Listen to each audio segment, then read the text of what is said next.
días. Le damos la bienvenida a todos los hermanos que nos visitan por primera vez y a todos los demás, nuestros hermanos de Mahón. Y como bien ha leído nuestra hermana Cristina, la palabra del Señor está en 1 Timoteo 3, a partir del versículo 14 al 16. Y en este pasaje veremos las 6 verdades fundamentales del cristianismo. Voy a orar antes de empezar. Señor, te doy muchas gracias por esta oportunidad de poder estar aquí compartiendo tu palabra junto a mis hermanos, Señor. Te pido que tú puedas ayudarnos a estar atentos, a poder recibir lo que tú tienes para decirnos el día de hoy. Ayúdame, Señor, también a poder exponer con total claridad todo lo que tú me has estado enseñando. Que podamos, Señor, recibir tu palabra con agrado, con humildad. Perdónanos, Señor, por nuestros fallos. Perdónanos, Señor, porque muchas veces no somos fieles a ti. Ayúdanos, Señor, a poder estar totalmente atentos. En el nombre de Jesús. Amén. Como decía, vamos a ver estas 6 verdades fundamentales del cristianismo, pero antes quiero hablar de qué es la verdad. A lo largo de muchos años, muchos filósofos, a lo largo de la historia, han intentado explicar qué es la verdad. Dicen que la verdad puede ser objetiva. Esto significa que es una verdad que existe, que es real, sin importar lo que cada uno piense o sienta al respecto. Es una verdad que no cambia. Es igual para todos, sin importar lo que cada uno opine. Se puede comprobar, es una verdad que se puede medir, que se puede probar con ciencia o con lógica. Y también la verdad puede ser subjetiva. Esto significa que lo verdadero depende de cada persona. Sus opiniones, depende de sus sentimientos, de sus experiencias. En lugar de existir una regla fija, es diferente para cada uno. ¿Y por qué sigue siendo un tema tan importante el hallar la verdad? Porque la verdad nos trae libertad. La verdad nos permite tomar buenas decisiones. Nos ayuda a construir confianza entre los demás, mientras que vivir una vida de engaño y mentira puede crear problemas y nos pueden impedir crecer. Entonces, en esta carta Pablo le escribe a Timoteo 6 verdades que no podemos ignorar, que son la base de lo que creemos. Y es importante que el día de hoy las podamos repasar. Pablo exhorta a Timoteo cómo debe conducirse en la casa de Dios. Le dice, para que si tardo sepas cómo debes conducirte en la casa de Dios, que es la iglesia del Dios viviente, columna y baluarte de la verdad. Primero aprendemos que es nuestra responsabilidad saber cómo dirigirnos en la casa de Dios. Y en segundo lugar, es importante recalcar que la iglesia es de Dios, que es columna y baluarte de la verdad. ¿Y qué significa para nosotros saber conducirnos en la casa de Dios? Bien, pues hay verdades en la palabra que nos ayudan a saber conducirnos a lo que somos el remanente del Señor. Verdades que son indiscutibles, que son la base de nuestra creencia. Y hay verdades que no se pueden ignorar. Y nuestra responsabilidad como iglesia, como miembros de este lugar, es estudiar la palabra del Señor y estar llenos del Espíritu Santo. Porque Él es el quien va a guiar. Él es el que nos va a guiar a toda verdad. En el Evangelio de Juan en los capítulos 14 y 16, Jesús le está hablando a sus discípulos acerca de la promesa del Espíritu Santo. Y les dice, cuando venga el Consolador, estará con vosotros, morará en vosotros. El Espíritu Santo es la tercera persona de la Trinidad. Sin él, la Iglesia no sería guiada a la verdad. Jesús también les enseña que el Espíritu, cuando venga el Espíritu, les enseñaría todas las cosas y les haría recordar todo aquello que Jesús les había enseñado, todo aquello que habían visto en estos años con Él, pues el Espíritu Santo les traería a memoria. El Espíritu también les dice que los convencería de pecado, de justicia y de juicio. Solo podemos llegar al arrepentimiento porque el Espíritu Santo nos hace ver que estamos errados. Y también le dice, el Espíritu Santo os guiará a toda verdad y hablará todo lo que oyere y os hará saber las cosas que habrán de venir. El Espíritu Santo nos va a revelar lo que Dios quiere hacer y nos guiará a toda verdad. También Jesús le dijo a sus discípulos que el Espíritu Santo les iba a dar la fuerza, el poder y el coraje para resistir al sufrimiento que venía. El Espíritu Santo fue enviado, por sobre todas las cosas, para enseñarnos la verdad, a revelarnos lo que dice la palabra del Señor. Él nos convence de pecado, Él nos transforma el corazón, Él nos da fuerza, Él nos da coraje para resistir los ataques de este mundo. Y una iglesia que no cambia, una iglesia que no va en contracorriente a la sociedad, más bien acoge costumbres del mundo. Una iglesia que no se arrepiente, una iglesia que no lee, una iglesia que no estudia la palabra, que no ora, que no se reúne, no es guiada a la verdad. Y sin conocimiento de la palabra, sin la ayuda del Espíritu Santo, esto podría convertirse en un club social. Por eso es responsabilidad de cada uno de nosotros estudiar las Escrituras, pedirle ayuda al Espíritu Santo para que nos enseñe, congregarnos con nuestros hermanos que también están buscando esa dirección del Señor. Porque es muy fácil caer en las falsas doctrinas.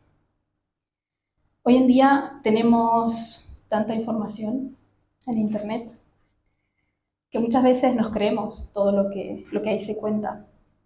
Hay tantas voces, tantas opiniones. Hay buena información, pero también hay mala información. Por eso esas verdades que escuchamos por ahí, hay que cogerlas con pinzas, hay que ser inteligentes, hay que buscar en la palabra, a ver si aquello con lo que estoy escuchando concuerda con lo que dice el Señor.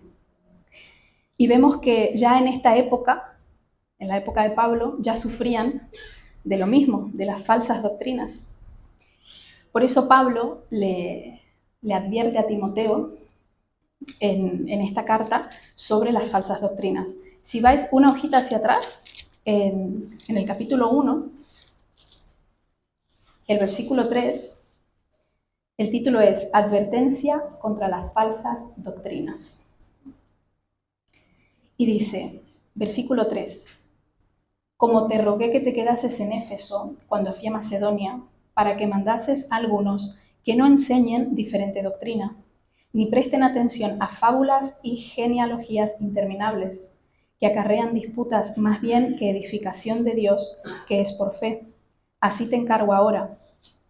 Pues el propósito de este mandamiento es el amor nacido de corazón limpio y de buena conciencia, y de fe no fingida, de las cuales cosas, desviándose algunos, se apartaron a vana palabrería. Le dice, manda a que no enseñen diferentes doctrinas. No prestes atención a fábulas. No pierdas el tiempo en discusiones de genealogías interminables. Esto es, eran personas que daban demasiada importancia a las listas de antepasados y discutían y causaban peleas y discusiones. Básicamente, Pablo le está diciendo a Timoteo, le advierte, no caigas en disputas que solo son distracciones absurdas, que son peligrosas porque toman el lugar que le pertenece a Dios. Son distracciones que no aprovechan para nada, demasiada palabrería y poco sentido, que ni siquiera vale la pena oírlas. Y le dice que el propósito de este mandamiento es el amor nacido de corazón limpio, de buena conciencia y de fe no fingida. Es decir, que el mandamiento de la obra es interna, se realiza en el interior y no solamente en el exterior. Y esto es muy importante porque si no seríamos legalistas, superficiales, que solo nos preocupamos de ver cómo se ve lo externo. Pero cuando el Espíritu Santo entra en nosotros, comenzamos a tener un corazón limpio, una conciencia tranquila y una fe que no depende de nuestras capacidades, sino que nuestra fe solo está puesta en Cristo. Y esto se ve en nuestra conducta, en nuestra manera de hacer las cosas. Y dice que algunos se desviaron, algunos se apartaron a vana palabrería, queriendo ser doctores de la ley sin entender ni lo que hablaban ni lo que afirmaban. Cuando una iglesia pierde el amor sincero, cuando pierde la buena conciencia y la fe verdadera, terminamos apartándonos a vanas palabrerías. Que esto se podría traducir como parloteo sin sentido. Terminando en discusiones absurdas, queriendo ser maestros sin entender lo que decimos afirmar. ¿Y cuántas iglesias se han desviado del propósito que Dios les encomendó por apartarse de la verdad? ¿Y cuántas personas se desviaron del propósito de Dios por dejarse influir por sus sentimientos, por su verdad y porque lo que ellos consideren? La palabra apostasía o apostatar significa abandonar, rechazar o renunciar públicamente una fe, una religión o una creencia que antes practicaban. Y Pablo también le está advirtiendo a Timoteo sobre esto. Si volvemos a girar la hojita, en el capítulo 4, el título es Predicción de la apostasía. Y le dice, pero el Espíritu dice claramente que en los postreros tiempos algunos apostatarán de la fe, escuchando a espíritus engañadores y a doctrinas de demonios, por la hipocresía de mentirosos que, teniendo cauterizada la conciencia, prohibirán casarse y mandarán abstenerse de alimentos que Dios creó, para que con acción de gracias participasen de ellos los creyentes y los que han conocido la verdad. Aquí vemos una serie de listas sobre los últimos tiempos.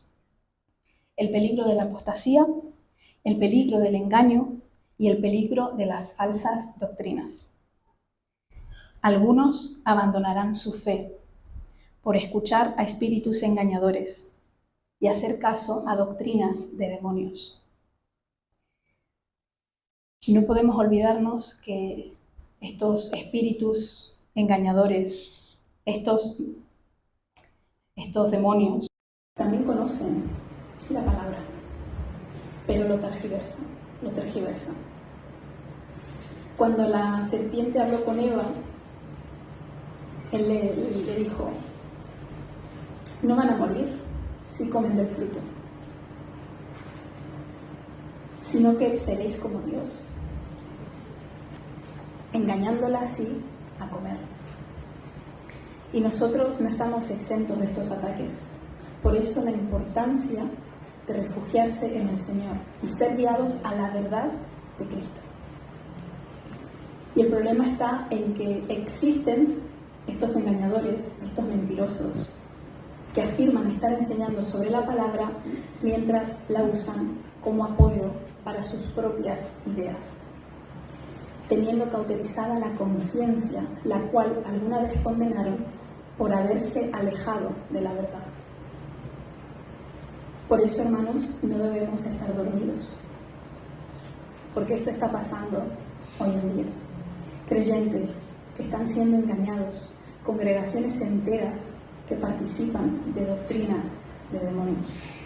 Por eso, la importancia de buscar la verdad del Señor, llenarnos del Espíritu Santo, y solo así sabremos conducirnos en la casa de Dios, que es la iglesia del Dios viviente, columna y baluarte de la verdad. La iglesia es una columna para nuestra sociedad. Una columna ayuda a sostener un techo, a sostener un edificio, y aquí somos varias columnas.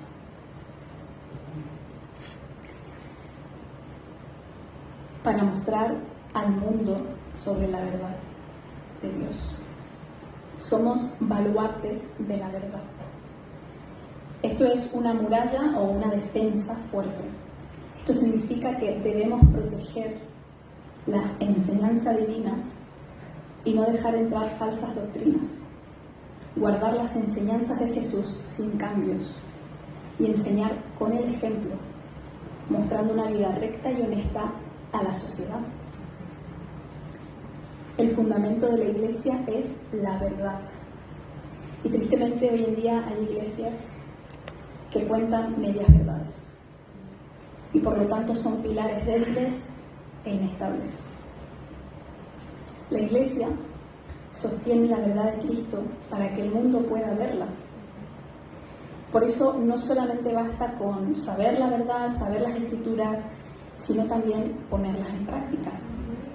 Si vamos a Santiago 1:22,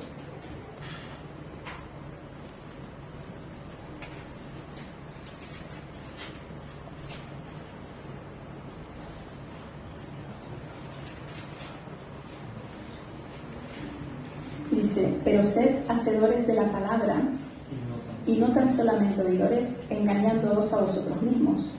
Porque si alguno es oidor de la palabra, pero no hacedor de ella, es semejante al hombre que se considera en un espejo su rostro natural, porque él se considera a sí mismo y se va, y luego olvida cómo era. Mas el que mira atentamente en la perfecta ley, la de la libertad, y persevera en ella, no siendo oidor olvidadizo, sino hacedor de la obra, éste será bienaventurado en lo que hace. Nos engañamos a nosotros mismos si solo somos oidores y no practicamos lo que hemos aprendido. Pero dice que el que sí lo haga será bienaventurado, el que practica lo que dice, el que persevera en la verdad. Y es tiempo de abrir nuestros ojos ante nuestra realidad y ser sinceros de a quién estamos sirviendo, porque no podemos servir a dos señores, no podemos amar a Dios y amar al mundo. O somos de Dios o no lo somos. Y la falsa doctrina que se está levantando fuertemente es que cada uno tiene su propia verdad. La verdad es relativa y así hay menos conflicto. Y esto ha llegado a las iglesias. Mientras el mundo se pregunta, así como Pilato ante Jesús, ¿qué es la verdad? Y para seguir la verdad tenemos que conocer qué es la verdad. Jesús dijo: yo soy el camino, la verdad y la vida. Él es la verdad. Él te trae libertad. Y conoceréis la verdad, y la verdad os hará libres. Así que, volviendo al pasaje del inicio, 1 de Timoteo 3, estas verdades, estas 6 verdades que os hablé en un principio, el versículo 16 dice: indiscutiblemente grande es el misterio de la piedad. Dios fue manifestado en carne, justificado en espíritu, visto de los ángeles, predicado a los gentiles, creído en el mundo, recibido arriba en gloria. Y ahora detallaré estas 6 verdades que son la base de nuestro credo. Grande es el misterio de la piedad.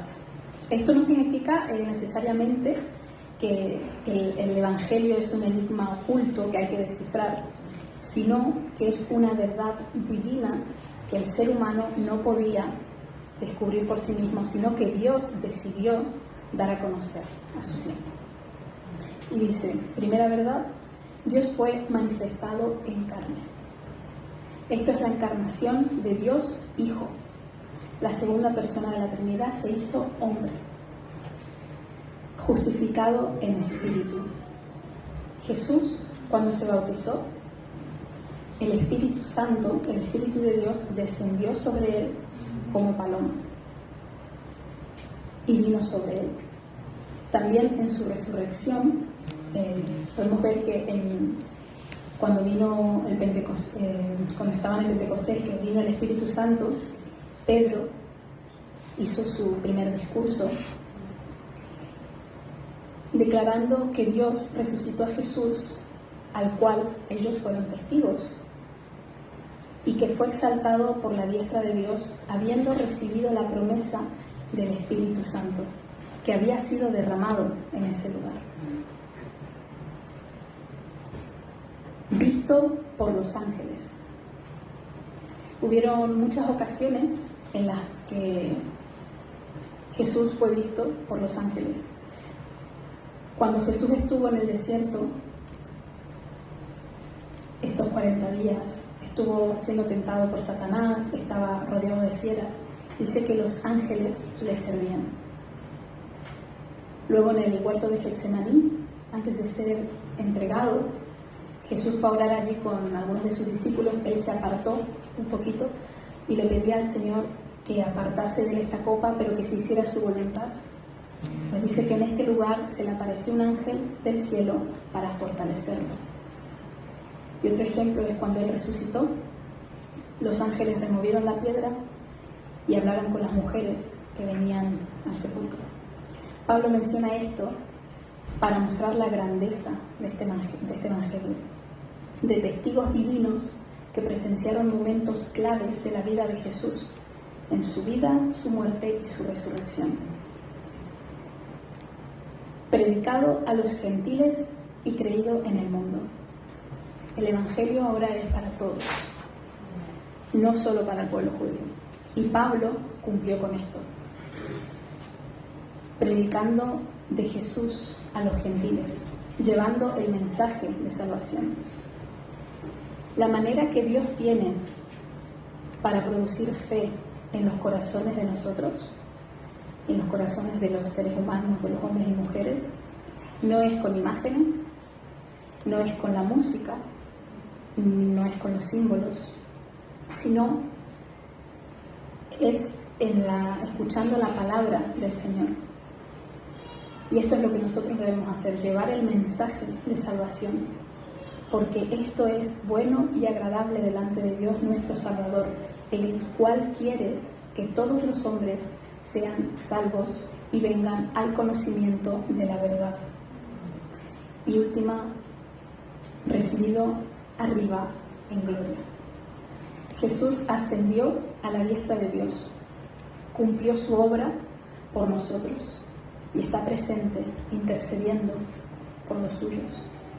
Jesús es el cumplimiento perfecto del carácter que debe tener un cristiano. Él cumplió con todo lo que el Padre le había encomendado. Por eso es nuestro modelo a seguir y confiamos de que Jesús transformará nuestras vidas de acuerdo al mismo carácter, siempre y cuando pongamos nuestra atención en Él. Nuestra relación con Jesús es lo que va a transformar realmente nuestras mentes, nuestros corazones y nuestras vidas. Para concluir, quiero hacer un breve repaso por lo que hemos visto hoy. Existe una verdad,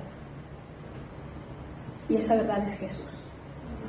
vino a este mundo, hecho hombre, murió y resucitó y prometió volver.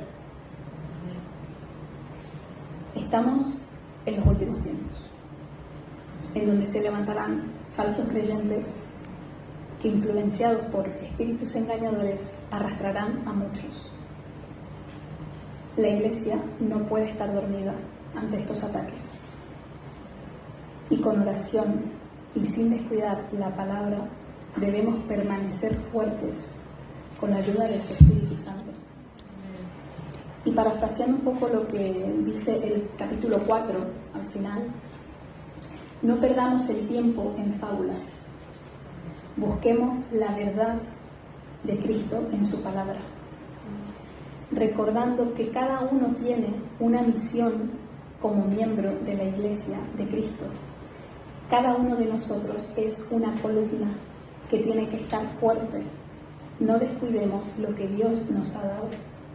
Seamos buenos ministros de Jesucristo, nutridos en la palabra de la fe y en la buena doctrina, ejercitándonos en la piedad, siendo ejemplo en palabra, en conducta, en amor, en espíritu, fe y pureza, ocupándonos de la lectura, la exhortación y la enseñanza. Y por último, tengamos cuidado de nosotros mismos y de la doctrina. Persistamos en ellas, pues haciendo esto te salvarás a ti mismo y a los que te oyen. Amén.